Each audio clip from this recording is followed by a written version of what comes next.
Hi there, Tim here. It's the Daily Tim. It's Tuesday. Hope you're having a great day. I really enjoy the musings and training of a guy called Phil Jones. He's a brilliant sales coach, or sales and negotiation specialist, as he calls himself. I've brought some of his products, and my wife Tracy's been on one of his training courses. He's very, very good. Oh, and I'm not connected to him in any way, financially or otherwise. He just gets my vote.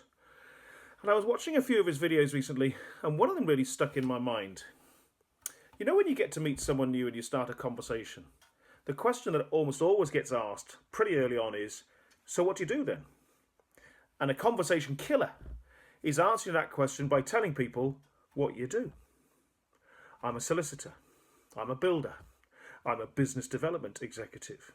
I'm a business coach. I run a play centre. I own a play farm. It tells them nothing. It doesn't make you remarkable. It's just a fact with no context. Where do you work? Who do you work with? How do you help people?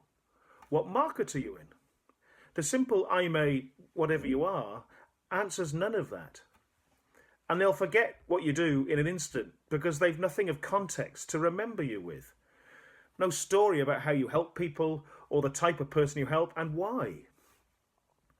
So what's the correct response that you will always get asked when meeting someone new? People will remember stories. For example, you know the recent trend to try and help people get divorced without having long and drawn out court battles and huge legal fees? Well, I'm a partner in a firm of solicitors who've made it our mission to change the whole way divorce happens. We're removing the aggressiveness and vindictiveness of the process and helping people to split up amicably or as amicably as they can. We help local couples and keep most of their money, let them keep most of their money rather than give it to lawyers.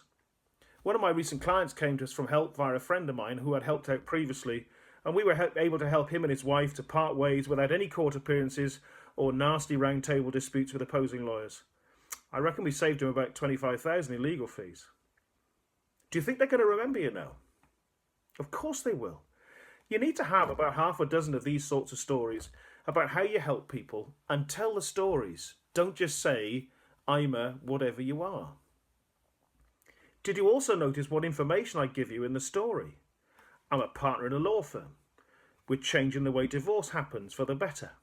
My customers are local people. I get referrals from friends. That must mean I'm good at what I do. We help people and deliver positive outcomes. And I save people money, lots of money.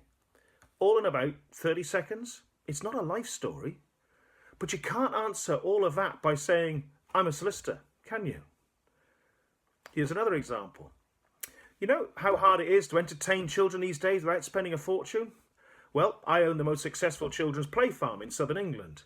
We have 100,000 visitors a year to our farm, and most of them are returning customers because they have such a good time and it's such great value. You can feed kid goats and calves, feed sheep, alpacas and chickens, ride donkeys, stroke a pig, and generally have a bit of a great time while learning a bit too. And you know what? I've been doing this for over 20 years and we just love what we do.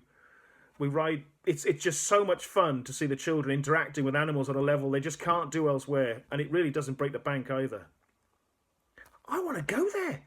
That's the response if you have kids of your own and you're fed up of paying a fortune to do the other stuff. Or you'll know someone in that situation and probably recommend and to check you out. Not quite the same as saying, I own an activity farm, is it? So what's your story? Or stories? I know you have lots of good stuff to tell people. Plan ahead to answer that question in the future with a nice story. People will remember you then months and weeks afterwards.